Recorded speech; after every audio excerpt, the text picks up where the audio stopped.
Here we go. Once again, you are playing with the white pieces. You have to recognize your active pieces. First of all, you have to calculate what are the threats, the potential threats by your opponent. Here, of course, if you notice, guys, there is a checkmate in one. Look at this. A checkmate in one is on the way, so you have to be very cautious, right? You need to be very cautious in this position. There's a checkmate in one threat.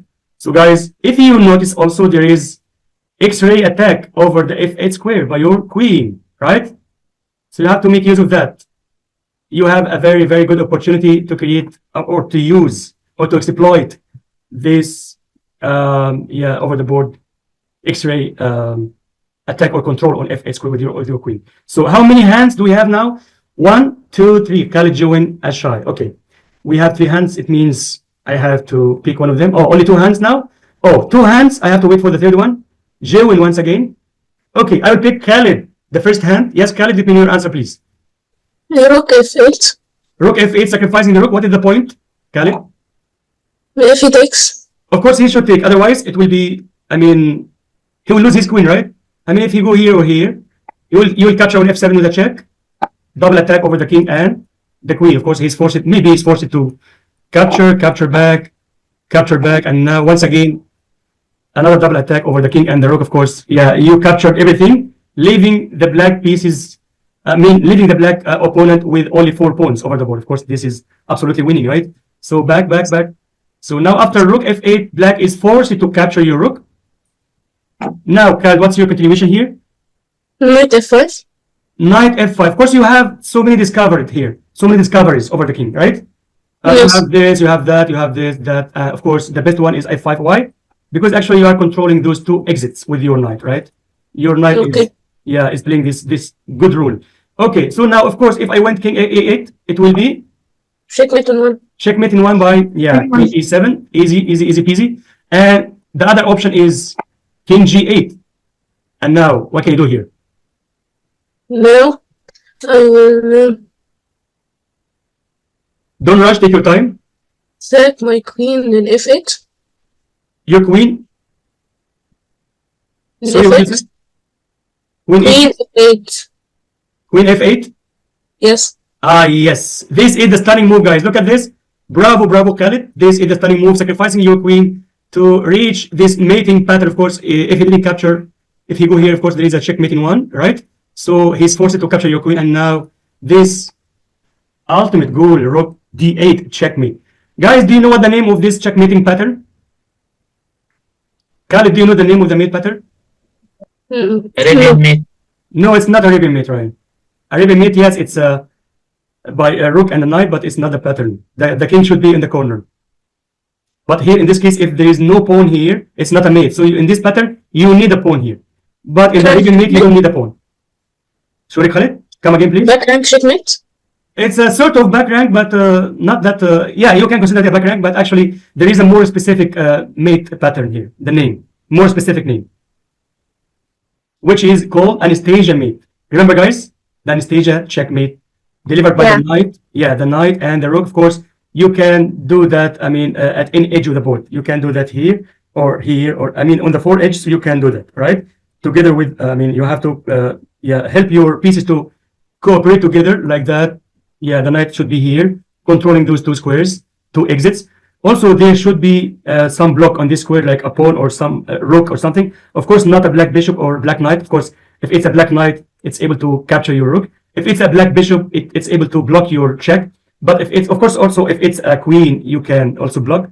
But the only case to deliver checkmate, it should be a pawn or a rook. If it's a rook, it's a checkmate. If it's a pawn, it's a checkmate. Okay, guys? And once again, it's called Anastasia checkmate, and it can be delivered on any of the 4 edges of the board. Okay, guys. So far, any doubt, any question, any comment you want to share with me, please raise your hand. Otherwise, please lower your hands just to make sure that everything is clear and to go through the next example. Okay, guys. So thank you for your cooperation and understanding. So now let's go through the next one. Yes, we have yet another example, another good example. I like this example. So guys, once again, it's white to play and win using the Annihilation tactical theme.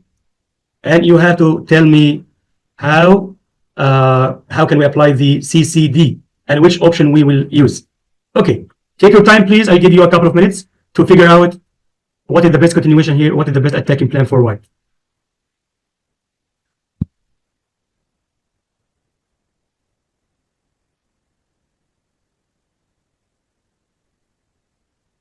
So as we usually do, guys, we have to identify, first of all, the material balance. If there is any imbalance, in terms of material, you have to take it in your consideration as a sort of indication which style is more powerful in terms of material.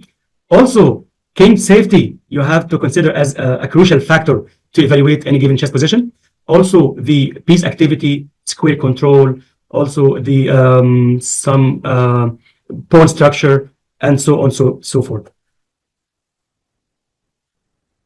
I think in total we have like 5 factors we have to consider to evaluate any chess position. I hope you know, guys, the 5 factors. We can go through that later on.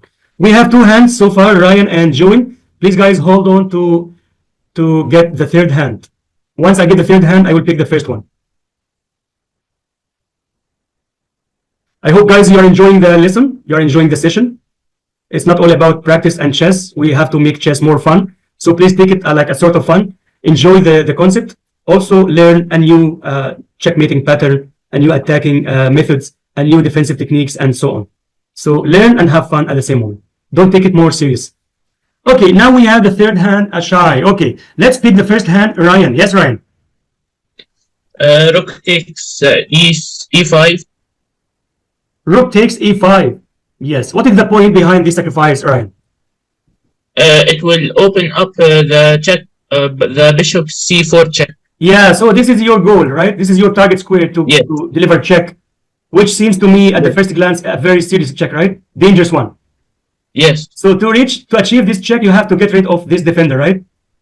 Yes. Exactly, yes. Okay, so we have used the first technique. We have 3 options. We have used the first option of the technique, CCD. We have used capture, right? Capture. So far, we have used chase and decoy. It's fine. Maybe we can go through that later on, and maybe in the future sessions, if we don't have enough time today. So let's practice capture to annihilate or to remove the defender. So guys, back to the board. Rook takes e5 is amazing sacrifice, exchange sacrifice, found by Ryan. Bravo, Ryan. So what if I capture back on e5? Bishop c4 check. So let's proceed. Yes, bishop c4 check. Of course, if there is rook f7, what can you do here? If rook f7, there is mate in 1. Yes, rook d8. Yeah, and this is called? Back rank. Yeah, very simple back rank, regular back rank, right? Okay, very good, mate. Yeah, here we go. What if king h8, Ryan? After bishop c4 check. King h8, we go knight at g6 check. Wow, this is amazing. Knight sacrifice. Once again, guys, look at this. Check. Forcing black to capture back on g6. And then rook f1. Rook h1 checkmate. This is a beautiful continuation, yes. Very, very good combination. Thank you, Ryan. Bravo. Okay, guys, now the biggest question, or the second part of the puzzle. What is the name of this mate pattern? So we have always to practice the names of the mating patterns so we can fix that. We can consolidate that in our memories. We have to practice over and over again. Yeah, let's repeat that again. I think we went through that in a previous session. If you still remember, we explained those patterns before, right? Or not? Yes, we did it.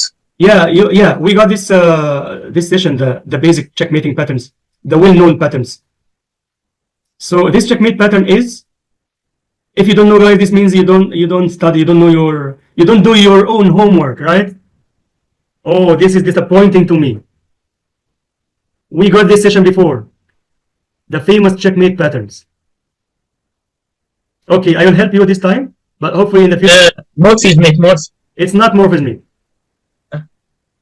Good try, but you're just guessing, yeah? Okay, so the name of this mate, guys, is called Greco's mate.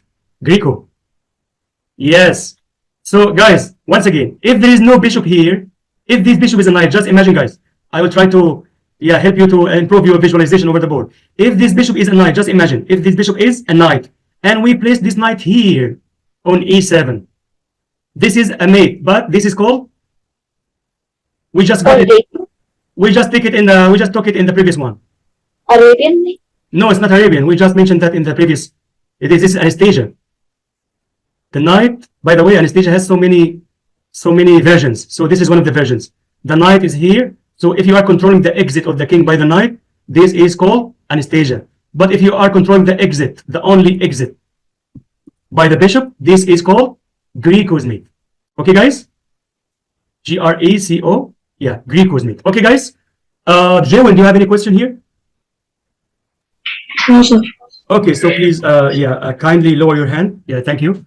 Okay, guys, so here we go. Just a recap of this position. So you want, of course, once you improve your chess, you will visualize, you will imagine this final checkmate with the rook.